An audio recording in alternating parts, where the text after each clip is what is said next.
welcome back to our YouTube channel, Miss Young Homeowner. We are here with another episode for season 4, and I am so excited to be here with my mom, interviewing her for her first book, Renewing Your Money Mind. And this interview has been long overdue, so thanks for being here, Mom.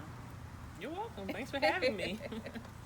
All right, so the first question I want to ask is just, could you give us a general synopsis of your book, Renewing Your Money Mind? Yeah, so Renewing Your Money Mind, How to Go from Common Sense to Kingdom Wealth.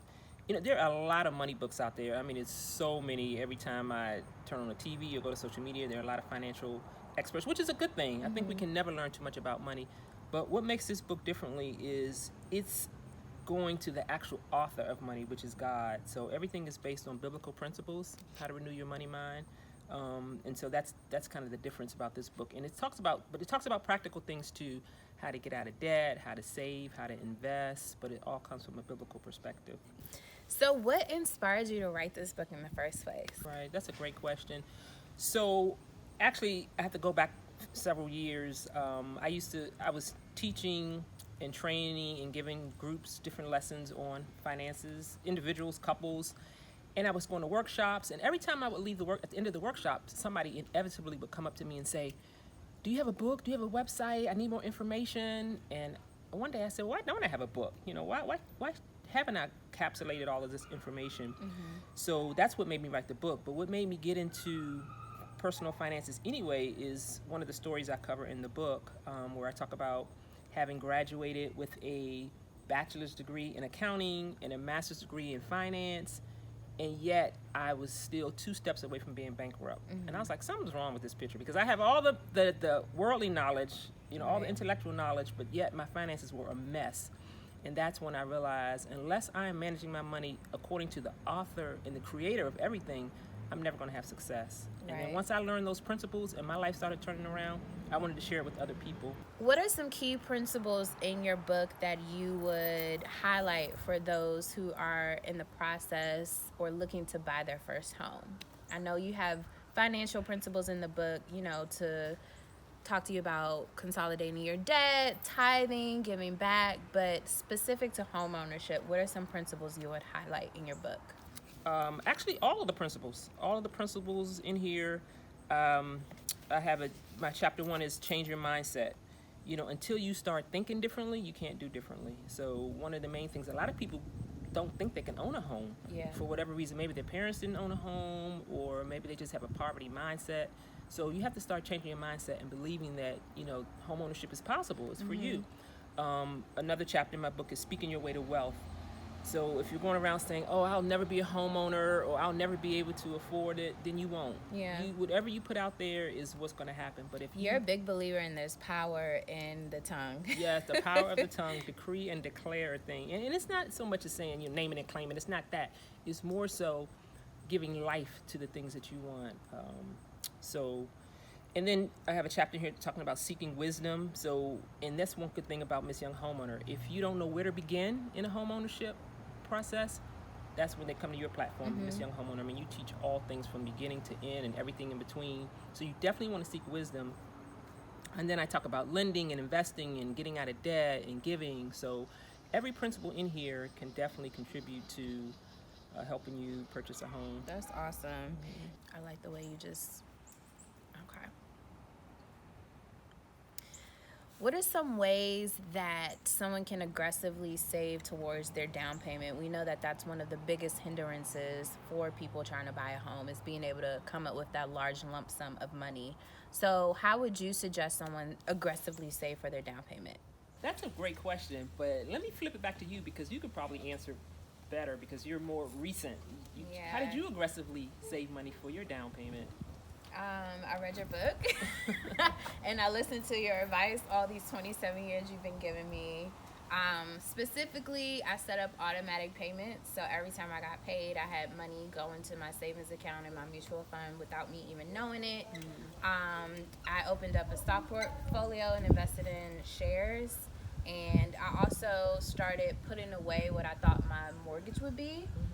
So every month I would save upwards of like $1,000 because, or $1,200 because I thought that's what my mortgage may be. Right. So I got used to setting aside that money before I moved out. I was doing that while I was living with you. Right. So those are some things I did to save up. Actively save. Yeah. And you cut back on your spending. Yes. Where you could. I did cut back on my spending. Said no more. Yeah. But the automatic payments were big.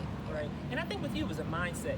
You were determined you wanted to buy a house. You were determined you didn't want to rent. You kept saying, I'm not going to rent. I'm not going to pay rent in this area. And so once you had that mindset and you prioritized, everything just kind of fell in line. Yeah. Okay. So then the last two questions. Is there anything else that you wanted to ask her towards the beginning that you want to get No. both responses? Okay. Okay. So I know that you are in the hot seat. You are my parent. You are the interviewee. Yes, but do you girl. have any questions for me as someone who you have poured your financial wisdom into all of these years? Yeah, that's a great question because I see all your accomplishments and I'm just blown away. I'm so proud of you, all the things you're doing, me traveling the world. You can do what, 36 countries all together? Something like that. Yeah, and just, second home and all that. But it goes back to something that's in the book. Can you tell me, what's your first memory of money? Like, what was imprinted in your mind when it came to like money and spending?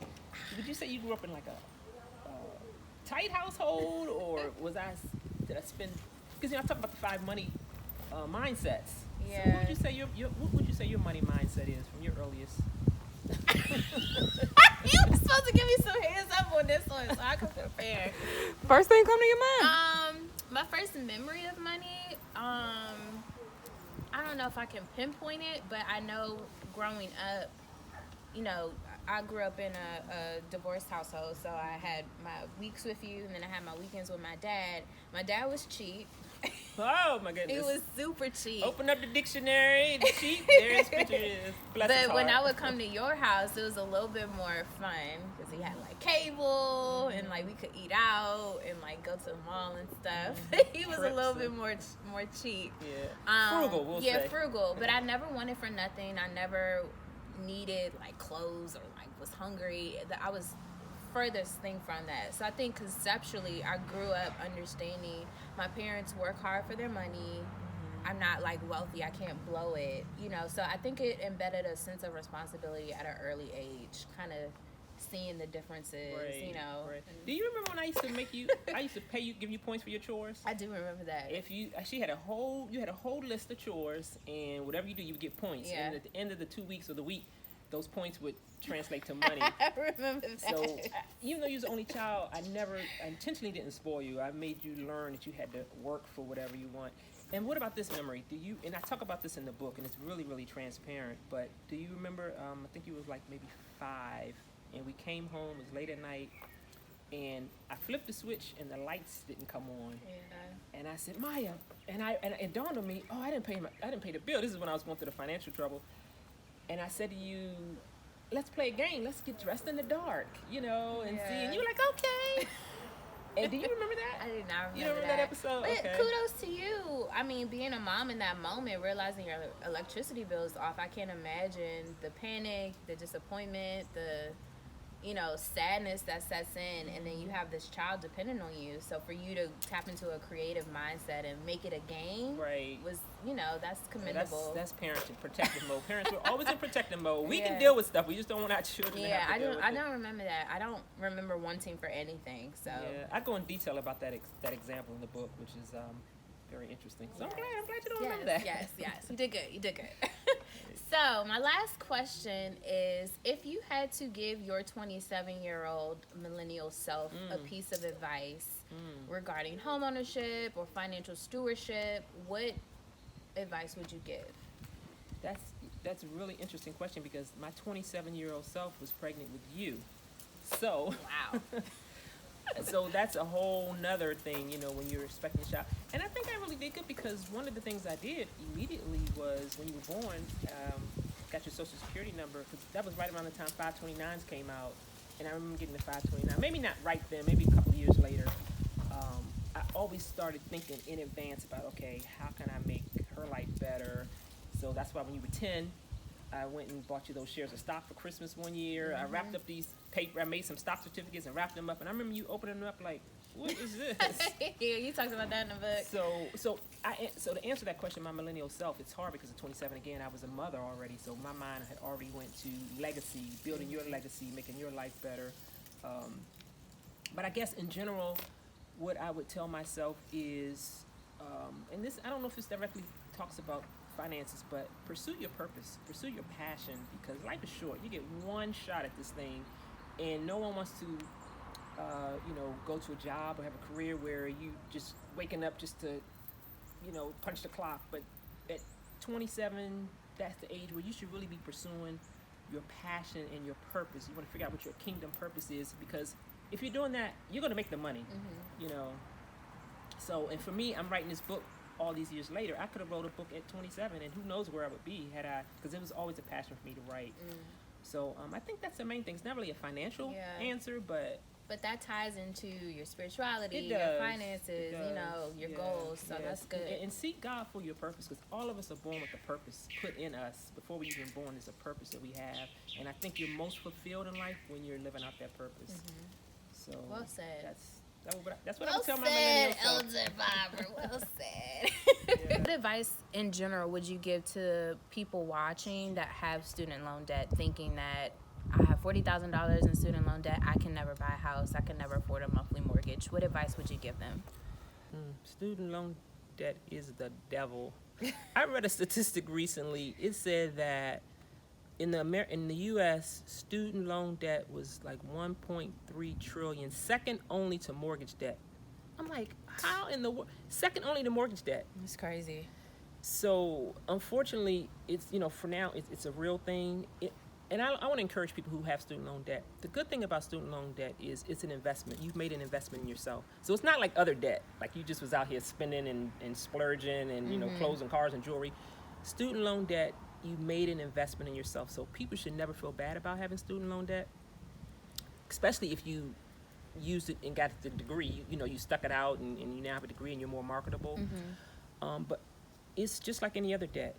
The first thing you need to do is figure out what your debt is, because a lot of people have different loans all over the place. A loan with this person, a private loan, Sally Mae. Sit down and figure out what your total student debt is, because until you see it, you can't really tackle it. Right. And a lot of people are in the dark. They don't even really know what the total is. Once you have a total, you can come up with a strategy. So that would be the first thing. And then once you know what the total is, again, try and negotiate. This is a great time to negotiate with your lenders and see, if you can come up with some kind of payment arrangement or an agreement, whatever the case may be. So try that. And then just start tackling that debt, Now, I normally don't recommend debt consolidation, but for student loan debt, maybe. And the reason I don't recommend consolidation for like credit card debt is because what happens is you have all these credit cards, and then you go get this consolidation loan to pay off your credit cards and thinking, okay, well, I just have this one person to pay. But what happens inevitably is they go and run the credit cards up again. So now you got your credit cards and you have the consolidated. Right. So for credit card debt, I do not recommend consolidation. But student loan is different, because you're not going to go out and get more student loans. That's typically finite. True. So if you have 4 or 5 different student loans out there, you might want to look into consolidating them. That way, a lot of times with consolidation, you'll get longer length of term to pay on it. Your interest rate might be a little higher though, so you want to look at that. If that consolidation is higher than all the individual ones. And a lot of times when you consolidate, you're paying less monthly. So that gives you, because cash flow is the name of the game as well. There's savings, and you want to have that cash flow, because now you got the cash. You can be paying off other debt. You can be saving. Okay. So that's the only time I'd say consider consolidation. But it's not even a guarantee then. You need to look at all the factors. Got you. But never consolidate for credit card debt. Okay. Ever, never, never, never, ever. Good information. So I know that, you have poured into me over these years. You've done such a great job making sure that I could start life 5 steps ahead. I was able to graduate college without student loan debt. What advice would you give other parents who are trying to set up their child's financial situation and make sure that their child is able to start 5 steps ahead? One thing I would say is start now, however your child is. If your child is 2 days old, 1 day old, 10 years, 8, however, start now, because you have more time to pay the longer you start than to pay for college, to Time save is for on your college. side, Time is on your yeah. side versus waiting till they're 18 and now trying to figure it out. Well, you've lost 18 years where you could have been saving.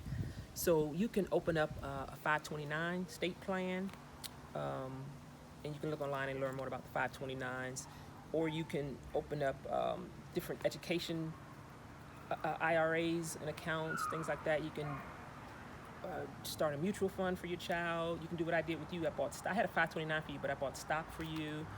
And there are different things you can do now to set aside money for your child so that they won't, because it's unfortunate a lot of in our community we do start out in debt, and it is a detriment. It puts you so far behind. Yeah, you kind of start 5 steps behind, for sure. Yeah. All right, everyone, thank you so much for tuning into this episode. I hope you were able to take away some wisdom on how to go from common sense to building kingdom wealth. All right. Now, if folks have questions and want to get in contact with you on social media, where should they go? They can email me at RYMM, it stands for Renewing Your Money Mind, the number 3 at outlook.com, or you can follow me on Instagram at Cultivator, that's with the number 8 at Cultivator. Awesome. All right. Thanks, everyone. Thanks, Mom. Thank you.